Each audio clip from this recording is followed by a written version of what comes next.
ದಿನನಿತ್ಯ ಮಾಡುವ ಕೆಲಸ, ಶಾಸ್ತ್ರ ಸಂಪ್ರದಾಯಗಳು, ಆಚಾರ ವಿಚಾರ, ನಡೆ ನುಡಿ ಪ್ರತಿಯೊಂದನ್ನು ಹಿರಿಯರು ಹೇಳುತ್ತಿದ್ದರು. ಕೆಲವೊಂದನ್ನು ನೋಡಿ ತಪ್ಪಿದ್ದರೆ ತಿದ್ದಿ ಮಾಡಿಸುತ್ತಿದ್ದರು.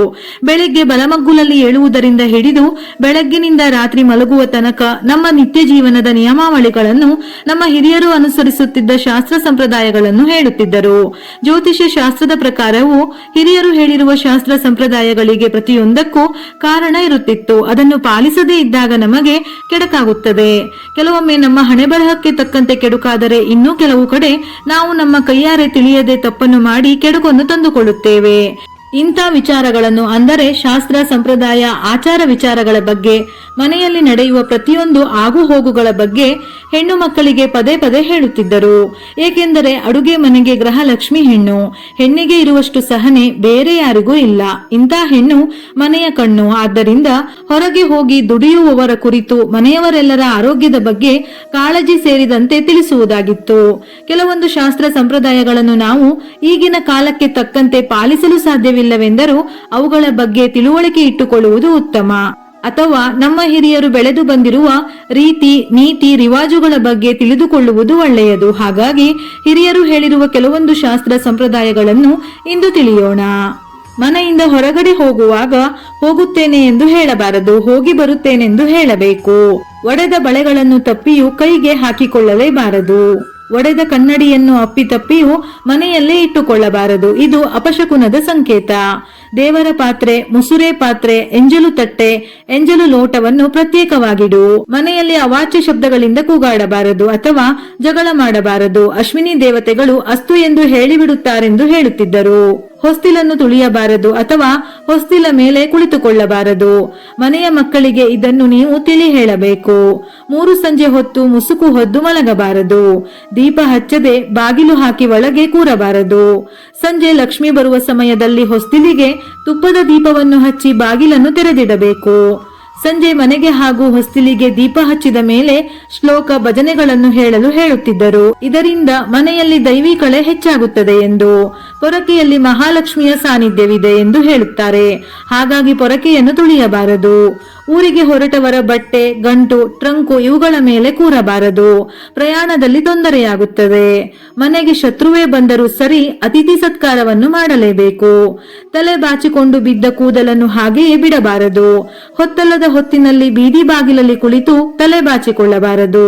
ಹೋಗಿ ಬರುತ್ತೇನೆ ಎಂದು ಹೇಳುವವರ ಎದುರಿಗೆ ಮುಖಕ್ಕೆ ಎಣ್ಣೆ ಹಚ್ಚಿಕೊಂಡಿರುವುದು ಅಥವಾ ಮುಖ ತೊಳೆಯದೆ ಹಣೆಗೆ ಇಡದೆ ಹೊರಡುವವರ ಎದುರಿಗೆ ಬಂದು ನಿಲ್ಲುವುದು ಮಾಡಬಾರದು.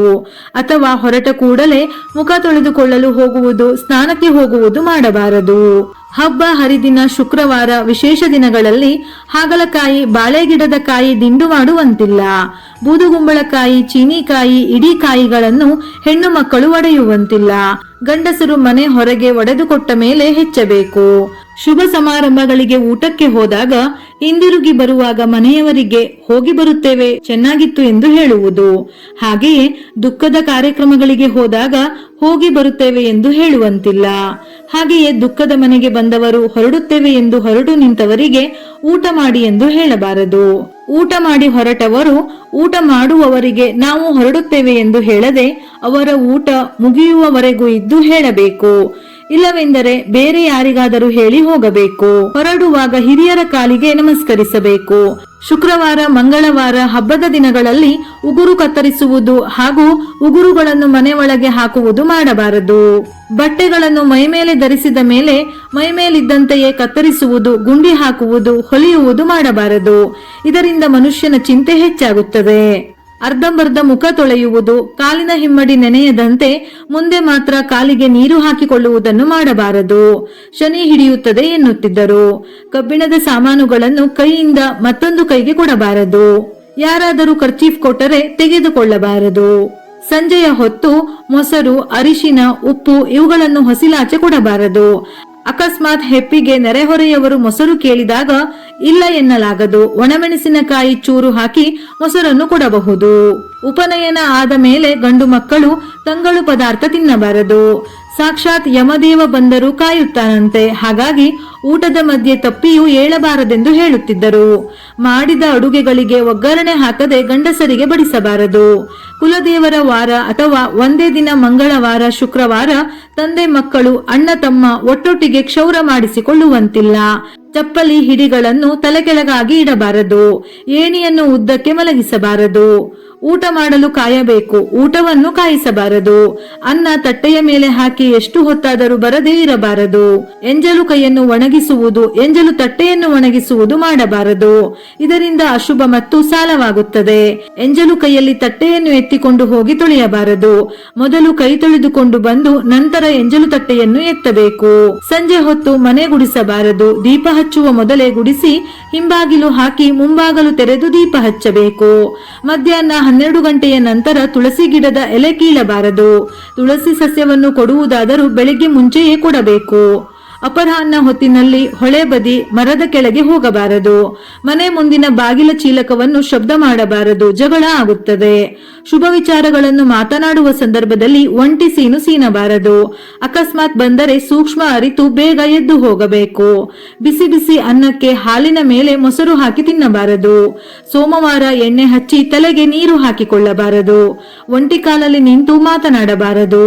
ಮಲಗಿದಾಗ ಗೋಡೆಗೆ ಕಾಲಿನಿಂದ ಒದೆಯುತ್ತಾ ಗೋಡೆ ಮೇಲೆ ಕಾಲು ಹಾಕಿ ಮಲಗಬಾರದು. ಕಾಲ ಕೆಳಗೆ ತೊಟ್ಟಿಲು ಕಟ್ಟಿದ್ದರೆ ಕಾಲಿನಿಂದ ತೊಟ್ಟಿಲು ಒದೆಯಬಾರದು. ಆದರೆ ಕೆಲವೊಬ್ಬರು ನಿದ್ರೆಗಣ್ಣಿನಲ್ಲಿ ಕಾಲಿನಿಂದಲೇ ತೂಗುತ್ತಾರೆ. ಒದ್ದೆ ಬಟ್ಟೆಯನ್ನು ಮೈ ಮೇಲೆ ಧರಿಸಬಾರದು. ಸಂಜೆಯ ಮೇಲೆ ಬಟ್ಟೆ ಒಗೆಯಬಾರದು. ರಾತ್ರಿ ಮುಸುರೆ ಪಾತ್ರೆಗಳಿಗೆ ನೀರು ಹಾಕಿಡದೆ ಬಿಡಬಾರದು, ಹರಡಬಾರದು. ಎಲ್ಲ ತೊಳೆದಿಟ್ಟು ಮಲಗುವುದಾದರೆ ಒಂದು ಚೂರು ಅನ್ನ ಅಥವಾ ಅವಲಕ್ಕಿಯನ್ನು ಬಟ್ಟಲಲ್ಲಿ ಹಾಕಿ ಮುಚ್ಚಿಡಬೇಕು. ಅಕಸ್ಮಾತ್ ಅನ್ನ ಉಳಿಯದಿದ್ದರೆ ಚೂರು ಅವಲಕ್ಕಿ, ಬೆಲ್ಲ, ಏನೋ ಒಂದು ಚೂರು ಪದಾರ್ಥವನ್ನು ಹಾಕಿ ಮುಚ್ಚಿಡಬೇಕು. ಮನೆಯಲ್ಲಿ ರಾತ್ರಿ ಸಮಯದಲ್ಲಿ ಊಟ ತಿಂಡಿ ಇಲ್ಲದೆ ಹಾಗೆ ಬಿಡಬಾರದೆಂದು. ಅಪರೂಪಕ್ಕೆ ನೆಂಟರ ಮನೆಗೆ, ಬಾಣಂತಿ ಮನೆಗೆ ಮಗು ನೋಡಲು ಅಥವಾ ವಯಸ್ಸಾದವರನ್ನು ನೋಡಲು ಹೋಗುವಾಗ ಬರಿಗೈಯಲ್ಲಿ ಹೋಗಬಾರದು. ಹಾಗೆ ನೋಡಲು ಬಂದವರನ್ನು ಬರಿಗೈಯಲ್ಲಿ ಕಳಿಸಬಾರದು. ಕಾಫಿ, ಟೀ ಆಗದಿದ್ದರೂ ಒಂದು ಚಮಚ ಸಕ್ಕರೆ, ಕುಡಿಯಲು ನೀರನ್ನಾದರೂ ಕೊಟ್ಟು ನಿಲ್ಲಿಸಿ ಕೊಡಬಾರದು, ಕೂರಿಸಿ ಕೊಡಬೇಕು. ಕುಳಿತುಕೊಳ್ಳಿ ಎಂದು ಹೇಳುವುದು ಮರೆತರೂ ಕುಡಿಯುವವರು ನಿಂತು ನೀರು ಕುಡಿಯಬಾರದು, ಇಬ್ಬರಿಗೂ ಒಳ್ಳೆಯದಲ್ಲ. ಮೇಲೆ ಹೇಳಿರುವ ಶಾಸ್ತ್ರ, ಸಂಪ್ರದಾಯ, ಆಚಾರ ವಿಚಾರಗಳು ಕೆಲವೊಂದು ಕಡೆ ಬೇರೆ ಬೇರೆ ರೀತಿ ಇರುತ್ತದೆ. ಹಾಗಾಗಿ ನಿಮ್ಮ ಮನೆಯ ಹಿರಿಯರು ಯಾವ ರೀತಿಯ ಪದ್ಧತಿ, ರೀತಿ ರಿವಾಜುಗಳನ್ನು ಹೇಳುತ್ತಿದ್ದರೆಂದು ನಿಮಗೂ ತಿಳಿದಿದ್ದರೆ ಕಾಮೆಂಟ್ ಮೂಲಕ ತಿಳಿಸಿ. ಅವುಗಳನ್ನು ವಿಡಿಯೋ ಮೂಲಕ ತಿಳಿಸಲು ಪ್ರಯತ್ನಿಸುತ್ತೇನೆ. ಕೆಲವೊಂದು ವಿಷಯಗಳನ್ನು ನಾವು ಈಗಿನ ಕಾಲಕ್ಕೆ ತಕ್ಕಂತೆ ಮಾಡಲು ಸಾಧ್ಯವಿಲ್ಲವೆಂದರೂ ತಿಳಿದುಕೊಳ್ಳುವುದು ಬಹಳ ಒಳ್ಳೆಯದು. ವಿಡಿಯೋ ಇಷ್ಟ ಆಗಿದ್ದಲ್ಲಿ ಮರೆಯದೆ ಲೈಕ್ ಕೊಟ್ಟು ನಿಮ್ಮವರಿಗೆ ಶೇರ್ ಮಾಡಿ. ಉಪಯುಕ್ತ ಮಾಹಿತಿಯೊಂದಿಗೆ ಮತ್ತೆ ಭೇಟಿಯಾಗೋಣ.